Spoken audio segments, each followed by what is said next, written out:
Hoy nos metemos de lleno en el capítulo 17 de Mateo. Y arranca fuerte, ¿eh? En una montaña alta. Ahí están Jesús, Pedro, Santiago y Juan, su círculo íntimo. Sí, un escenario, digamos, preparado para algo grande. Y vaya si lo es. Ocurre la transfiguración.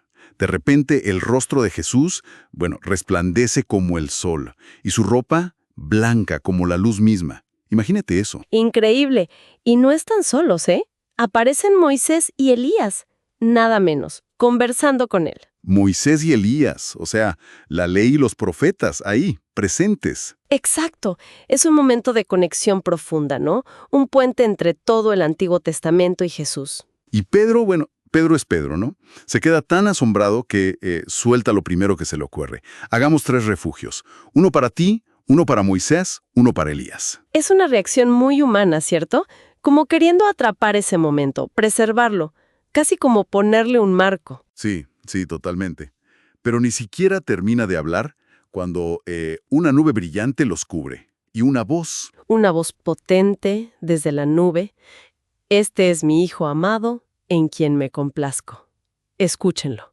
Clarísimo. El mensaje es directo. Los discípulos, claro, caen al suelo, aterrados. ¿Quién no? Es que es una afirmación divina rotunda, delante de sus 3 discípulos más cercanos. Confirma quién es Jesús y su autoridad de una manera, innegable. Jesús se acerca, los toca, les dice que no teman, y cuando levantan la vista, ya no están ni Moisés ni Elías, solo Jesús. Solo él.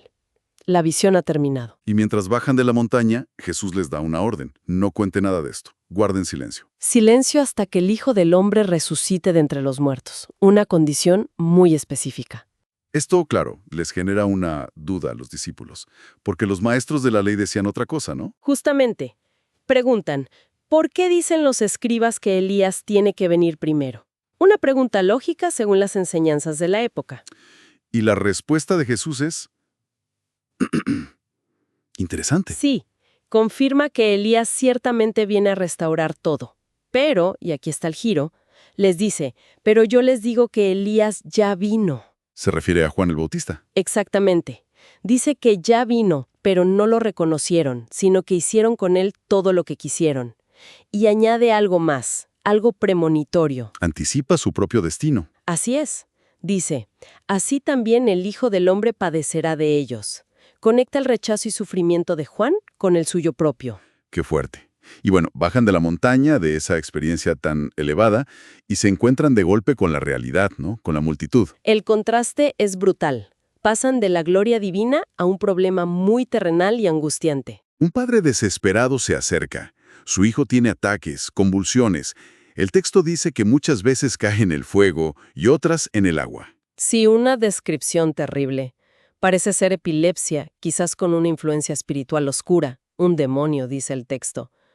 Y lo peor es que le dice a Jesús, lo traje a tus discípulos, pero no pudieron sanarlo. Uf, ¿eso debió ser duro para ellos también? Imagino que sí.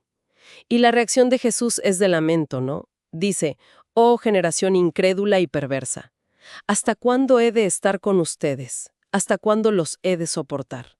Se nota su frustración. Pero actúa de inmediato, pide que le traigan al muchacho. Reprende al demonio, este sale y el muchacho queda sano desde ese momento. Instantáneo. Después, ya en privado, los discípulos le preguntan, oye, ¿por qué nosotros no pudimos echarlo fuera? Querían entender. Claro, necesitaban saber qué falló. Y la respuesta de Jesús es directa y es central en este capítulo. Les dice, por su poca fe, así de simple. Simple pero profundo. Y ahí es donde viene esa frase tan conocida. La del grano de mostaza. Porque de cierto les digo, que si tuvieran fe como un grano de mostaza, dirían a este monte, pásate de aquí allá, y se pasaría. Y nada le sería imposible. ¡Qué promesa! Es increíble.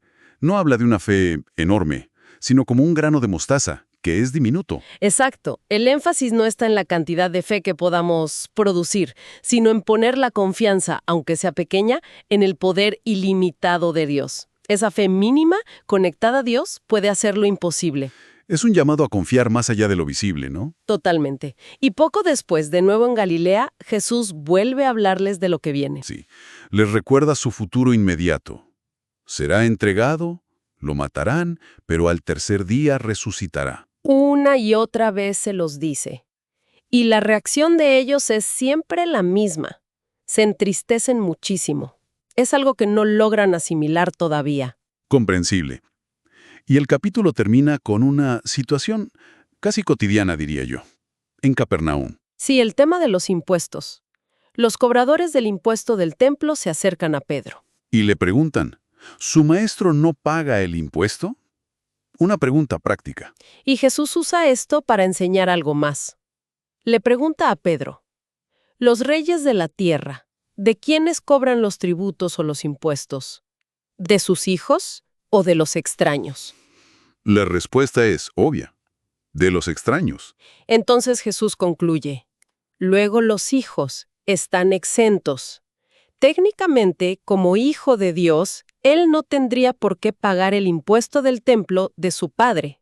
Pero para no ofenderlos, para no crear un escándalo innecesario, le dice a Pedro, ve al mar, echa el anzuelo y el primer pez que saques, tómalo, y al abrirle la boca hallarás una moneda. Tómala y dásela por mí y por ti. Una solución milagrosa para un problema práctico. Increíble. Sí, combina la afirmación de su identidad con la sabiduría práctica de evitar conflictos innecesarios, y lo resuelva con poder divino. Entonces este capítulo 17 es un viaje impresionante. Empezamos en la cima de la gloria. La transfiguración, la voz divina. Bajamos a la lucha con la incredulidad, la enfermedad. La necesidad de una fe, aunque sea pequeña. Escuchamos de nuevo la sombra del sufrimiento y la muerte que se acerca. Y terminamos con una lección sobre impuestos y un milagro en la boca de un pez. ¡Qué recorrido! Un contraste constante entre lo celestial y lo terrenal, ¿no? Totalmente. Vemos la revelación máxima, pero también la dificultad humana de creer y de actuar. Vemos el destino anunciado, pero también la atención a los detalles prácticos de la vida.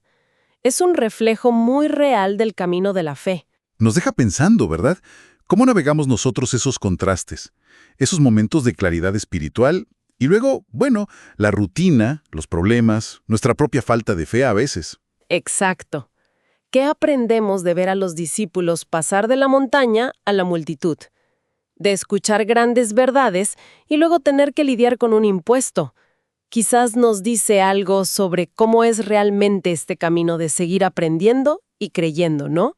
Con sus altos y bajos, sus luces y sombras.